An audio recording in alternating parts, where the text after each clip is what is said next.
let's get into weekend in the association. Let's bring up Pavy's smooth ass graphic that he got up on here.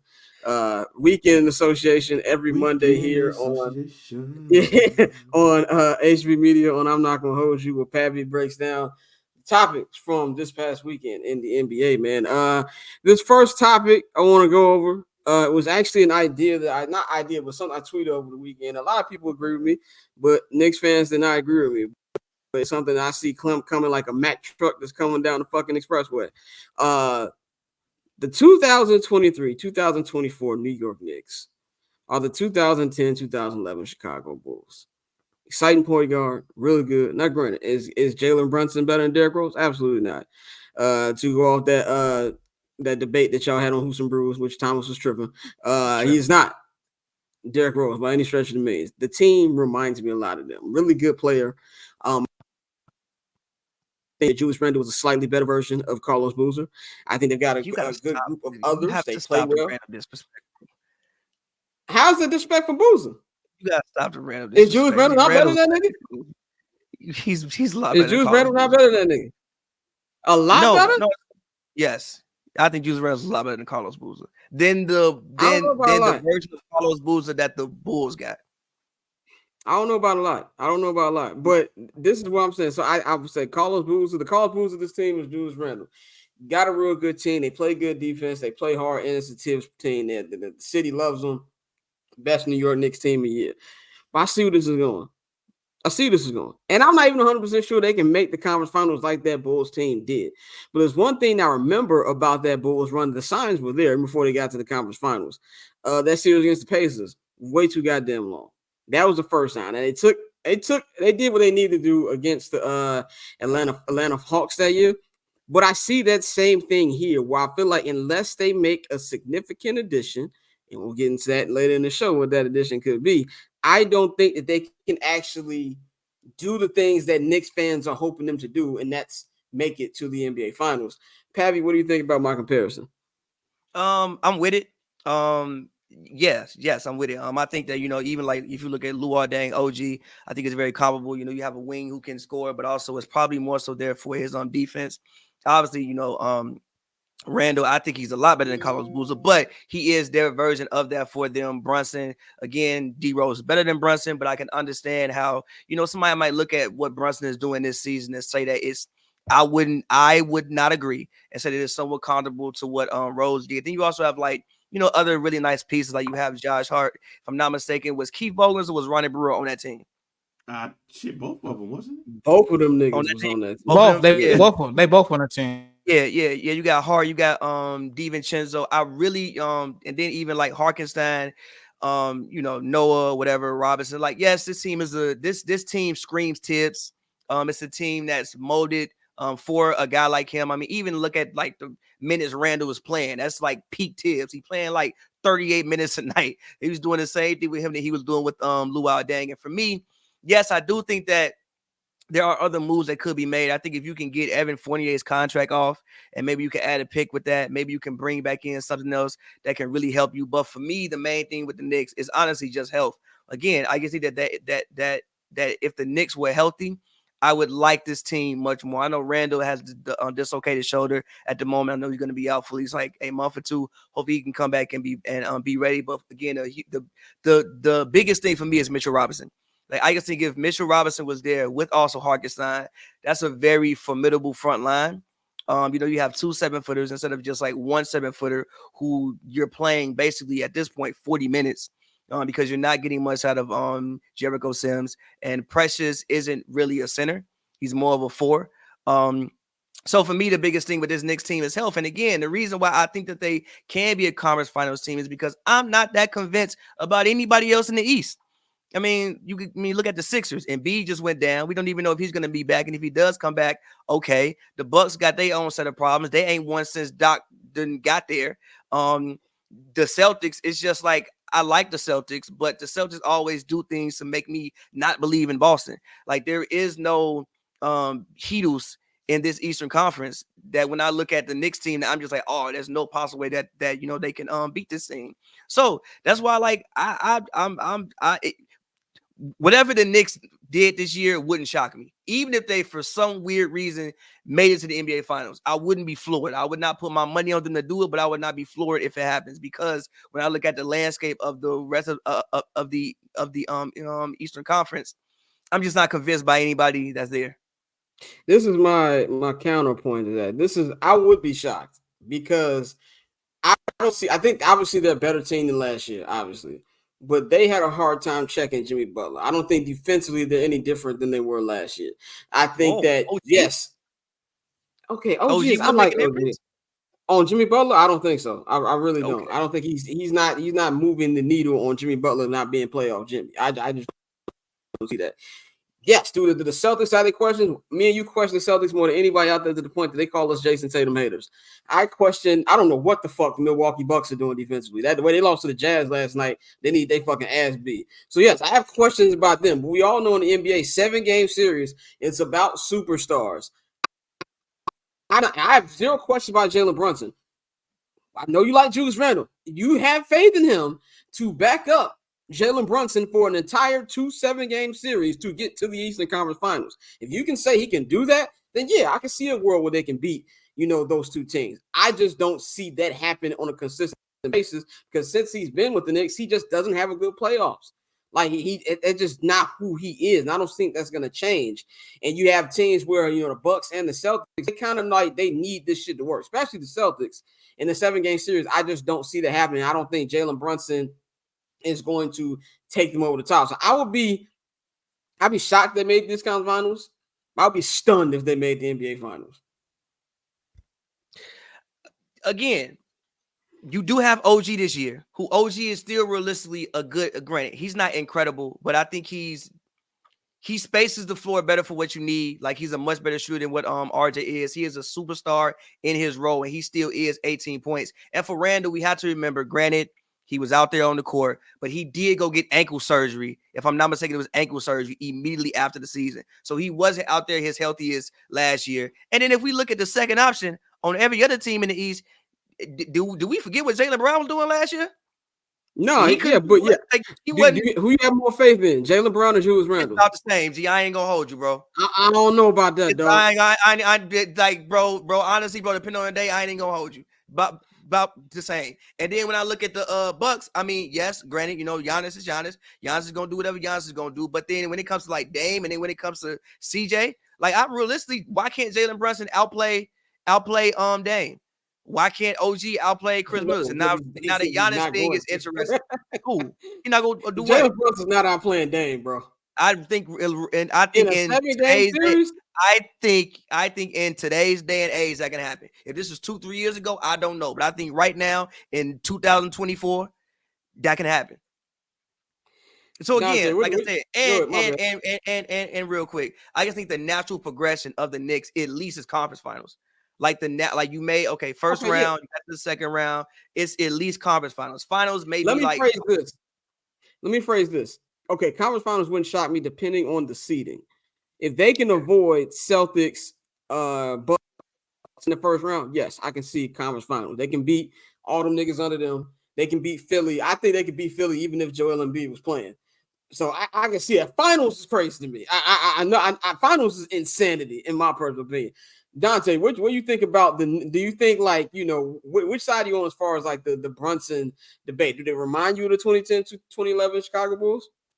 No, very much so. And like you said, and I think that's with every Tibbs team. Every team he's put together, there's always that ceiling that they end up hitting. So like I agree, conference we said this last time. I said I think going to the finals should be the goal, but with this team, the conference finals is somewhere where that should be the floor. And I think that's very possible. And with the similarities that you all pointed out, I could definitely see it. But that seeding is going to be key. And even though it's not too many teams, bro, that just the way the East is made up, it's not too many teams that scare me in any series. I'm real. There's not a lot of teams in the NBA playoff wild. I think this is going to be a very the way runs happen. Yeah, the way runs happen, the way teams play. Who's going to be the healthiest as we go into the playoffs? That's going to determine a lot. So we talked about Julius's shoulder and the injuries that he had. So seeing how he bounces back from that, I think this team has a lot of similarities to that conference finals team that we said. Yo, that's the blackest shit ever. Bang got the alarm, smoke alarm in the background. No, mine's on mute. No, who shit? We just turn it on. No, my shit was on mute. No, that was my air fryer. I tried to play it off. Oh, but, okay. I was like, shit, nigga, you ain't see me go. What the? I thought you was looking around like this nigga has his air fryer. Nigga, I was nervous. What are you talking about? I was about to, like, yo, man, who this is? Man, what you think about this year's Knicks? They give you 2010, 2011 Bulls vibes? Man, they don't even give me that. They give me Atlanta Hawks vibes, fam. And I ain't even talking about the one that just went to the Eastern Conference Finals that they talking about 90s Hawks? I'm talking about that year when the Hawks won the division. Nah, I'm talking about Danny Manning and Mookie. Yeah, that's what you talking about. 90s. Yeah, you talking about 90s. Yeah, like Tumbo, Steve Smith, them. Tumbo shakes the finger. Michael shakes the finger. Mike Dunk with Tumbo ass. Yeah, I'm talking about them niggas that thought they had the Bulls and shit and got their ass swept. Like the Atlanta Falcons is that team, that one team that just for years just always went to the playoffs and had a good seed and just ran into the Bulls and got their ass whooped. The New York Knicks is gonna run into somebody and get their ass whooped in the second round of the playoffs. So that's who they remind me of. They got some good pieces. They need one more though. That's what I'm saying. Yeah, because they need one more guy. This team is playing so hard to get to the position where they at. By the time they get to the playoffs, niggas gonna be winded, fam. Let me just say this. This is a great story now. But after 82 games, niggas gonna be in the playoffs like, shit, we gotta do this again. So, yeah, they remind me of them Atlanta Falcons teams. I'm glad. I'm like how you can say the Falcons and the Hawks, and it's the same thing. It's the same thing. Today is the anniversary of 28-3. Yeah, right, exactly. And here's the thing, too. We talk about them needing help. Who else would be better help than Mr. LeBron, Raymond James? I just want to give LeBron credit for being, me and Bang always says content is king. Nobody creates content better than LeBron James. LeBron knew exactly what the fuck he was doing these last, 72 hours. First of all, the trade smoke over on Friday.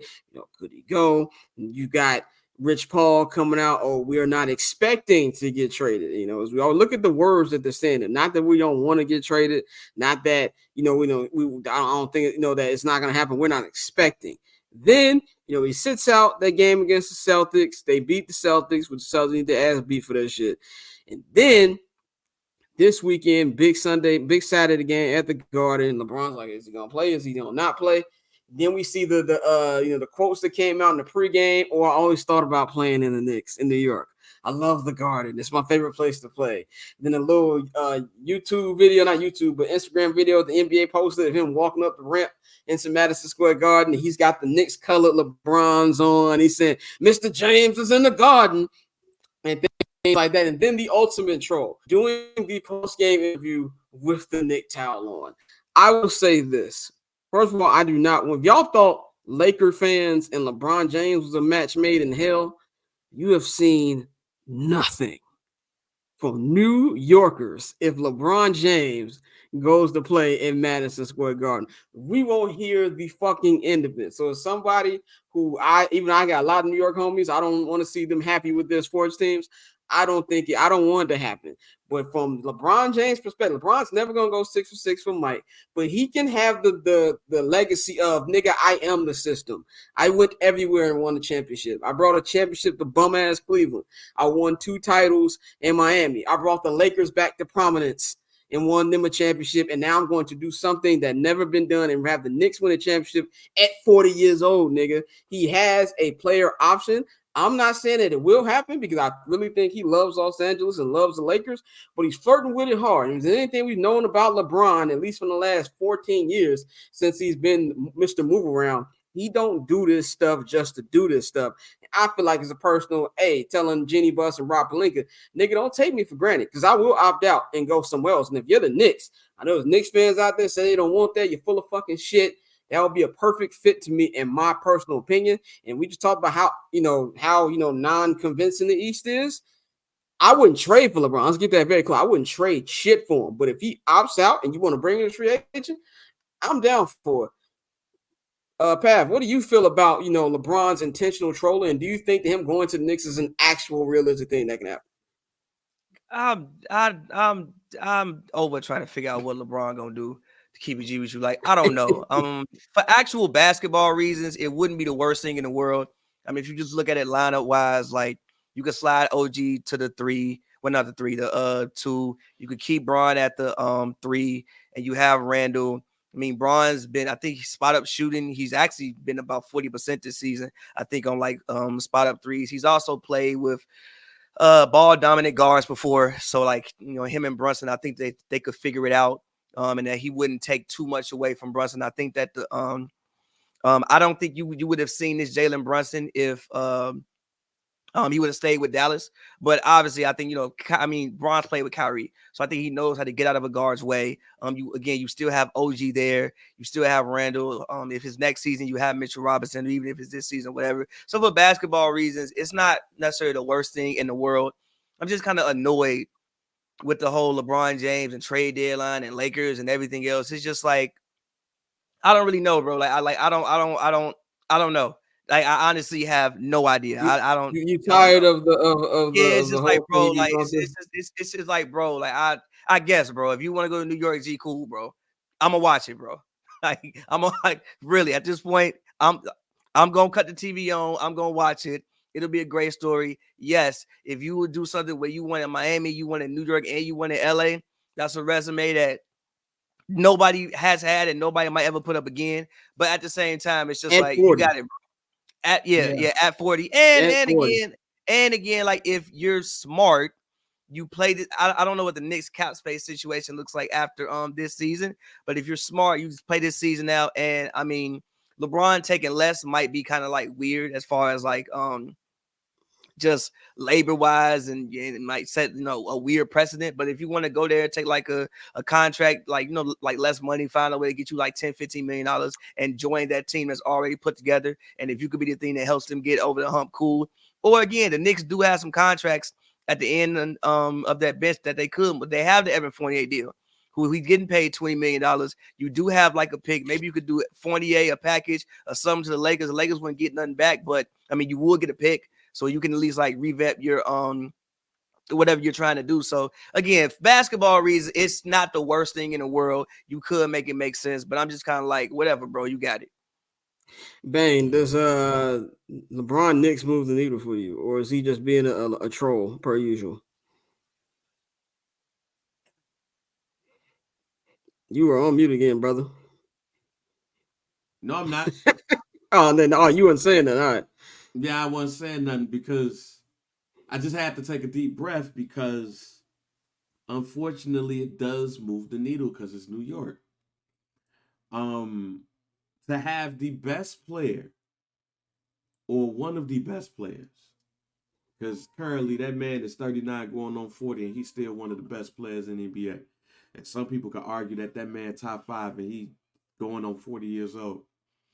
To have that man in New York is something. And this ain't like Patrick Ewing going to Seattle or Hakeem Olajuwon going to Toronto.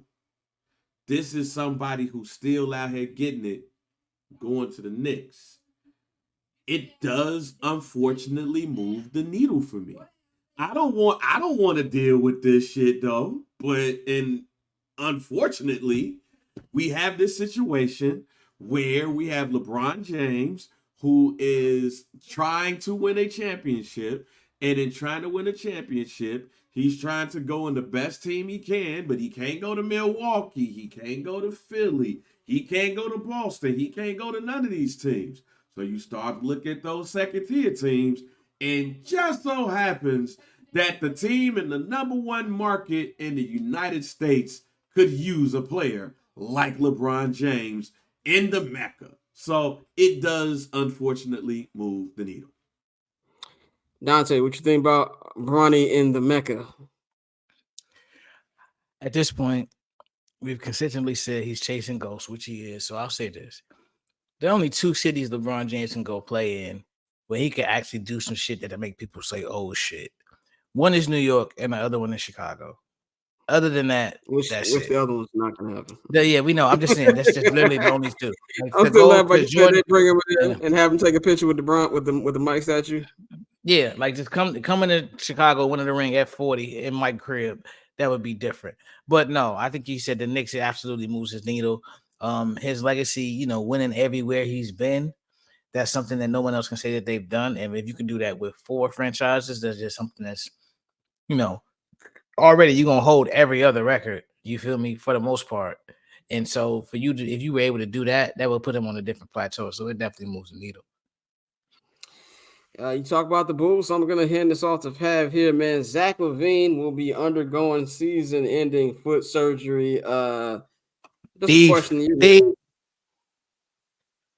Because I have nothing to say about this. One, did they get sold a limit? The Bulls, did they get sold a limit? And what? And like, what's this even change? Like for me as a Bulls fan, it's just like, okay, like, you know, it's that point, like, does it even fucking matter? Like, I hope Zach gets better. Obviously, I don't want Zach hurt, but like, this to me doesn't change anything for the Bulls. It's not like they're like, oh well, nigga, the nigga we've been trying to trade for the last month and a half. Guess we should pack it in now. I mean, yeah, no, I don't think it really changes it. I mean, anything for the franchise. I think it's just, you know, just another case of bad luck. I mean, again, 2-3 years ago, was it 2.5 years ago now? Is it maybe it's 3? 2 years. You were top of the Eastern Conference. And granted, I was not one of those people who thought they were going to make much noise in the playoffs, but you still had, you know, a resurgence in Chicago Bulls basketball. Man, like I said, the women was back at the games. I saw mad women at the games. I ain't seen a woman at a Bulls game about 3 months now. You know what I'm saying? So it's like you had the city back excited about basketball. You had it, and Lonzo goes down. Also, Zach really ain't been the same since he had that knee injury in the playoffs. He really hasn't been the same since then, in my personal opinion. Like, I don't think he's ever really fully recovered. Unfortunately, you decided to pay him $200 million, but you kind of had to pay him $200 million if you weren't going to trade him that last year of that deal. You had to pay him. But at this point, bro, the Bulls just break it down. Like, what are we doing? What are we actually doing? Break it all down. Get bad. You're consistently in this position where you're never actually that bad, meaning you're gonna get a late lottery pick, meaning you either have to get really lucky or draft really good to get a star, superstar. Like, not too many Giannis's is popping up at 15. Not even too many Donovan Mitchells is popping up at 13 or 14, whatever he got drafted. So, like, not too many Devin Bookers is popping up at 14 either. So you either have to get really lucky in the draft, or you have to scout really, really well. Just break it all down, bro. Trade DeMar, trade Vooch. See what you really got in Kobe White. See if Kobe White is like gonna be an actual thing for the future. I mean, you got a Patrick Williams is coming up this offseason. See if that's something that you want to keep around, or maybe you look to trade him. Just break it all down. Trade everybody. Like, we're just prolonging the inevitable at this point. What you're gonna get? You're gonna be the 9th, 10th seed, maybe the 8th seed, probably losing the play-in, and get the 13th pick in the draft. Like, what are we doing, bro? Reboot it, rebuild, get bad to get good again, and, you know, just cut your losses. You tried again. So many things with the Bulls. To me, it's not. I know Bulls fans get frustrated and think it's bad management, but so many things aren't necessarily bad management, and it's just like, it's actually just very unlucky. Even going back to D Rose, he tears his ACL the year before his fucking rookie extension kicks in. Like, so the first year he's playing, he's out. He's making all this money and is out. Same thing with Lonzo. Lonzo come in playing good, his career might be over. Zach comes in, he's playing good, he gets knee issues, whatever. So just tear it down, rebuild, it's over with. You know, God bless Zach. Get well soon, brother. This is why I slightly disagree that it has a lot to do with ownership. Not ownership, but just management. Because even if you look at prior to D Rose, those situations in 29 to 2010, we had opportunities to get an Amari Stoudemire or get, you know, guys like that caliber. You didn't want to give up on certain guys like a Tyrese. You know what happened to Amari Stoudemire? It's not. We're looking at that as after. That wasn't the reason that they didn't do it. They didn't do it. That was a thing too. Like, that was like, I vividly remember that summer. There was a report that Phoenix said we're letting Amari go because his knees have like 1 to 2 years left. That was a thing. I mean, look, Yeah, it's the move. Bulls. I mean, the Knicks were the Go Knicks ahead. were the only team. The That Knicks was were the gonna pay him only the team to bread. offer him the contract The without the contract. insurance. Yeah. When Derrick Rose, before Derrick Rose got hurt, you lose to the Heat. You're like, oh, let's get Richard Hamilton. Like they never did anything to actually give them a shot to actually beat the Heat. Like you have a good team like that, you don't build that. Look at the Lonzo shit. Lonzo got hurt. They have literally not made a move since Lonzo got hurt. It's the same team. It's like they're banging their heads into a wall. Though, bro.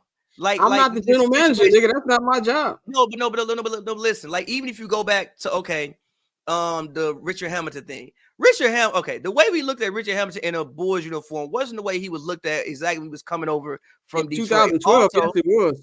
Also, I remember this. You wanted Jamal Crawford. Why the fuck? Did. Gee. Jamal Crawford was better than Richard Hamilton in 2012. We have a Tibbs team that plays defense. Why are we signing Jamal Crawford, bro? To put in the backcourt next to D Rose. First of all, the skeleton of Richard Hamilton did not play defense in 2012. He did not play defense. This is not 2006 Richard Hamilton. No version of Jamal Crawford played any defense ever. I'm not disagreeing with that. He could never you at least get some points. Richard Hamilton wouldn't even getting you baskets in 2012. Like, bro, the thing with the Bulls they have these catastrophic things, and it's like there's no real way to. They don't even try to pivot. Like Lonzo got hurt, it's fucked up. But what have they done since then? They haven't done anything. They did pick up Pat Bev. Pat Bev, a guy who plays defense. He got Pat played well, and then they didn't bring him back. They picked up Javon Carter. He's younger. Okay. No, man. It's just like what you want them to do, bro. Can we just be honest? Can we be honest for a second? Can we just be honest? Go ahead. Give up. He literally give up, bro. It's over. It's over. Listen to me, because I hear you when you say get bad and draft. These niggas' last 2 first-round picks don't start. Like, but that's they don't. Point. They don't identify talent well. Management, bro. So, that's my point. It's going through Cooks, front office it's management. Because the front office stinks because they have bad ownership. That's my whole point. To also be fair, if you got so fucking bad, you got the number 1 pick. It's harder to fuck that up than picking 8th or 9th. Yeah, but they didn't trade. How many? Matter of fact, we need to get bad this year because our pick is only top 8 protected. Yep. So like this whole middle of the road shit is not gonna work because you're gonna get that pick up. But y'all are just going with my point is. Pavy was saying it's not a front office thing. It is a front office thing because if the front office had any fucking smarts, they realize this shit's just not gonna fucking happen. Let's just get bad. But what they're gonna do, they're gonna just keep running. I would be stunned. If we doing a Friday show here and the Bulls traded these niggas, I will be stunned if Alex Caruso, motherfucking DeMar DeRozan, and just them 2 niggas at least or Drummond are still here. You know what I'm saying? That's all I'm saying, man. Let's get to a couple more. We're gonna wrap this up, man. MVP race. Embiid is cooked. He's about to have meniscus surgery. He's gonna miss extended period of time. Pav, who do you think should be the MVP favorite now? Now the Embiid is not going to be in the running for it. I think you got to go Shea.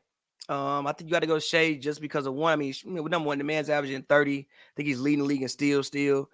He's giving you 6 assists, about 6 rebounds. And I was somebody who thought the Thunder might possibly be a top 4 seed.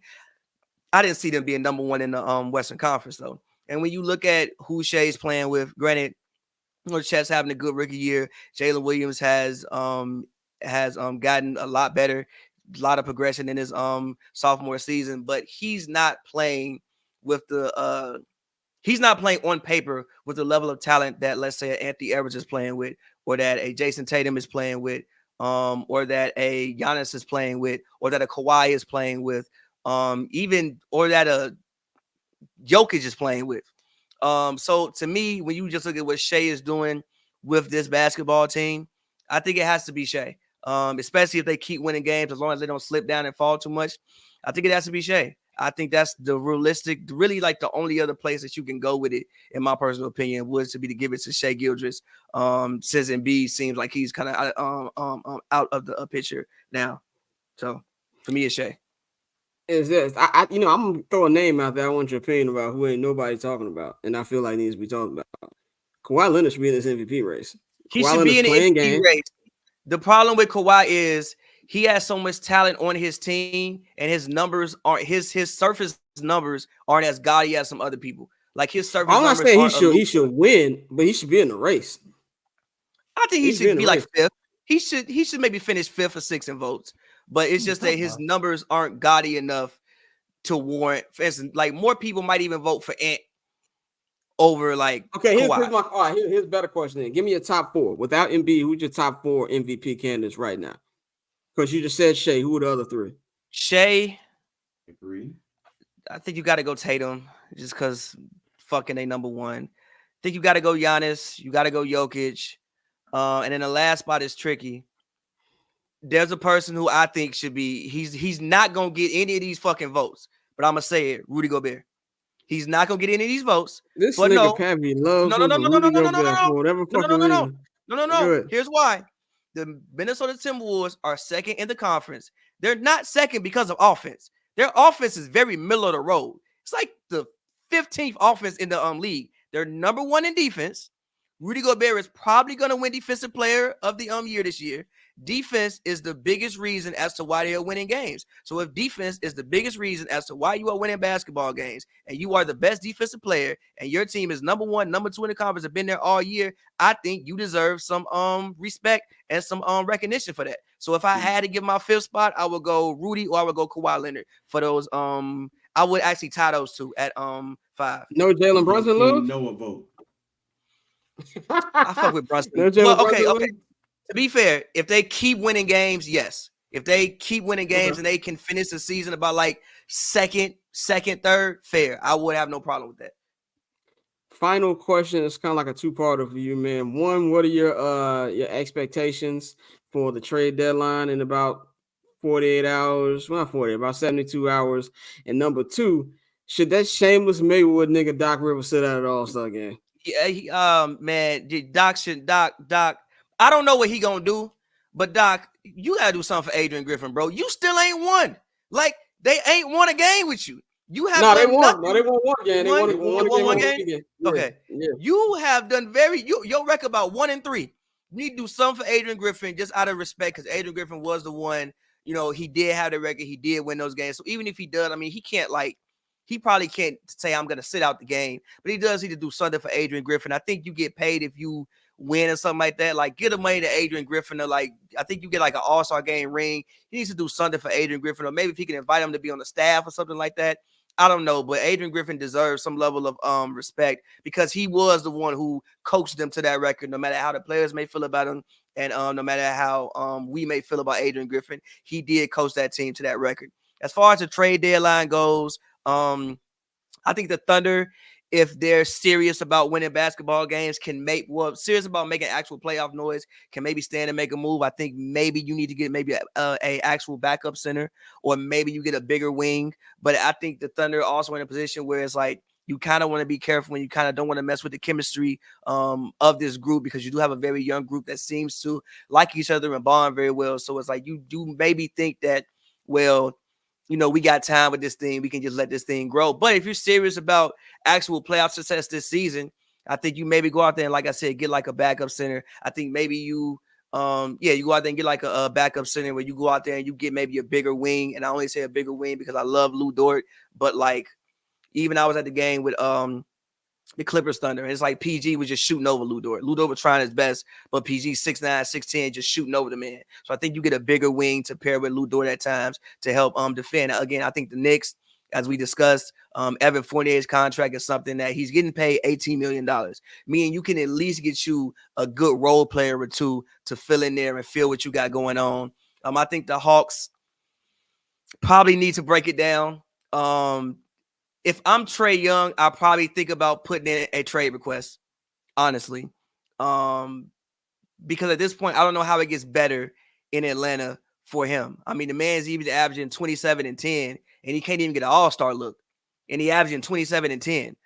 So I think that the Hawks at this point probably need to break it all down. I think that when they went to the conference finals on that kind of like fluke, it kind of accelerated their timeline. Falsely accelerated their timeline, but at this point, I think it's probably time to break it all down. Maybe you see what you can get for DeJounte, and maybe you see what you can get for Trae Young. I know Trae Young sells tickets, and again, this is also a business, but at the same time, I at least might put his name out there and see what I can garner. I've heard the Miles Bridges to Phoenix smoke. I don't necessarily think that's a bad thing.